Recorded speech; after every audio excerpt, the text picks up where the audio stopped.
দেখো বন্ধুরা, আমি তাড়াহুড়োয় রান্না করেছি। আজকে ছেলে বেরোবে বলে তাড়াতাড়ি, ওর ছেলে দুজন কলি খাবে, তাই লোটে মাছটা প্রথম থেকে আমি দেখাতে পারিনি, কিন্তু এই যে কড়াইতে করেছি আমি এরকম ঝুরঝুরে করি। আমি কয়েকজনকে দেখেছি করতে, একদম মেখে দলা পাকা হয়ে যায়, কিন্তু আমি এটা ঝিরঝির করেছি। এটাকে আমি আরেকটুখানি তেল দেবো, তেল দিয়ে এটাকে আরেকটু ঠিক করবো। আমি তেল দিলে আর একটু না করে আমি লেগে গেছে, দেখো কড়াইতে লেগে গেছে, এই যে কড়াইতে লেগে গেছে, এই লেগে গেছে, এইটাই হচ্ছে আসল। আমি এইটা শিখেছি কিন্তু আমার শাশুড়ির কাছে।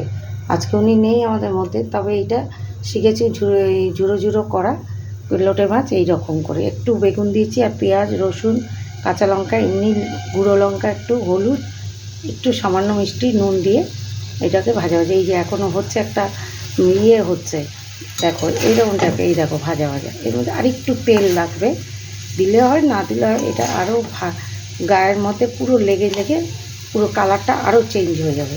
তখন ওই ভাজাটাকে আমি তুলে তুলে নেব, ওইটাই খেতে টেস্ট বেশি, ঝুড়ো ঝুড়ো ভাজা। আমাদের লোটে মাছ এমনি ওই যে মাখা জল জল ওরকম খেতে পারি না। আমি শ্বশুরবাড়িতে এসেই শিখেছি লোটে মাছ খাওয়াটা। আমার শ্বশুরবাড়িতে মা খেত না বলে লোটে মাছটা আমাদের আনতো না, আমি এইরকম করা শিখেছি শাশুড়ির কাছে। আজকে আমি লোটে মাছ করেছি খুব তাড়াতাড়ি, প্রথম থেকে আমি দেখাতে পারলাম না। একদিন দেখি যে মাছ ধোয়া দেখেছিলাম, কিন্তু মাছটা করা দেখায়নি। তা আজকে আমি এটা করেছি, লোটে মাছ এরকমভাবে করেছি।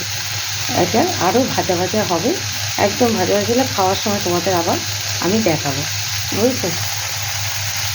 এখন আমি এইটা একটু দেখিয়ে দিলাম, এই যে চলছে, গ্যাসটা জ্বলছে, এতটা হয়েছে।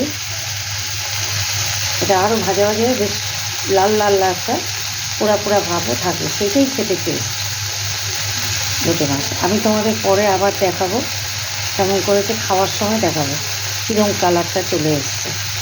তো বন্ধু, তাহলে